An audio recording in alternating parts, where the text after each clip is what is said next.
Okay, topics in protection. Okay, so let's talk about a couple like myths with protection. So first we have the Sphinx. Now a lot of info here, but the Sphinx is obviously a mythical creature with the body of a lion and the head of something else. Now, by definition, it is not a Sphinx unless the body is that of a lion, which I didn't know. I thought it was like a animal hybrid or an animal human hybrid, but it has to have the body of a lion to be a Sphinx. Now, the top half can be anything. It could be a head or it could be a Did human. not know that. Yeah, it could be a ram, a hawk, it could be anything. And some sphinxes, I guess, have wings, and some don't, and that's fine. The only thing that's necessary is the body of a lion. Okay. So, because of the lion body, it's like this Egyptian symbol of power, guardianship, right? Like a fierce lion. If something is coming into your space without you inviting it, like you're going to attack. And so considered like the ideal protectors, especially when it had the head of a human, because you have the like aspect of the lion, but also like the clarity and the like thinking and the cognitive patterns of a human. So they appear a lot of places. Ancient Egypt, obviously, ancient Greece, Mesopotamia, and in a lot of Persian art, they show up too.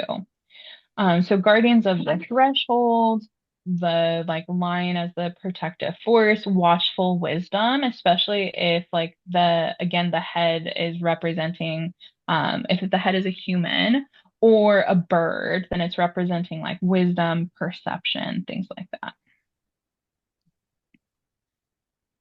And then we have the Gorgon. So, with the Gorgons, they are mythical creatures that are like most famously known as the three sisters. And this is Medusa. Medusa is the one in the middle. So, Medusa, the theory, correct me if I'm wrong, but the theory is Medusa has two sisters, so that there's three of them. Two of them are immortal. Medusa is mortal, but all three of them have the like hair of the snake kind of thing. So the concept is like the gaze could turn a person into stone, right? Which is very, very symbolic of protection. If you come at me, I all I have to do is look at you to stop you. Like that's all I need to do. So the face also, they're notoriously have like really scary faces, which is strange because a lot of the Medusa like tattoos and art that I see have like a very pleasant looking face, which is kind of the opposite of the intended effect. It's supposed to be a terrifying face. Yes. So bulging eyes, fangs, typically, oftentimes they're depicted with their tongue out.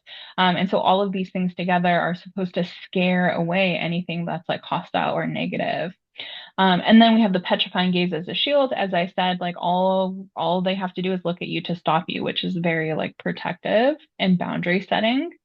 And then there's a lot of information on like historical use for these for protection. So used everywhere in antiquity. We find them on like shields and armor, most notably the shield of Athena, over doorways and gates, on temples, on coins, amulets, jewelry, tombstones, even, especially to ward off grave robbers and like evil spirits within the graveyard, on pots and drinking vessels, which is supposed to protect people from like poisoning the liquid in the drinking vessels. So just everywhere. The Gorgons are everywhere. And we love them. We We do. do. Okay. And then some of these we talked about as well. So roof guardian creatures. We have gargoyles, which were very famous in Europe. In Portland, we still have some buildings with like original gargoyles on them, which is rad. So the gargoyles is to like frighten anything negative, right? We're supposed to like frighten the spirits or any type of negative energies. We have the Shisa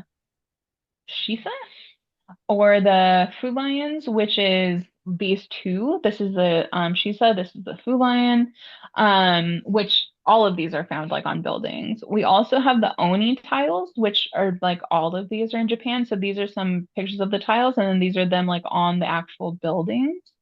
So demon face roof tiles to scare off harm. And then we have the roof dragons, which are very well known in like Nordic traditions, where they would carve the serpents or the dragons into like their boats and their buildings and stuff to for protection and to scare away yucky things, icky things. And then we also, this is where we get the Sheila Na Gigs. Ah, yes. I know that I did not add that. I was like, I need to add more, but I was so distracted. Yeah, just oh, there you go. For sure, scaring off the men and welcoming the women, for sure. Big ol' lips. Exactly. Um, okay. Anything to add? I haven't been asking you. Going No, good this so is far? good. Okay, I'm good, really good. interested. This is rad. Okay, I cool. love it.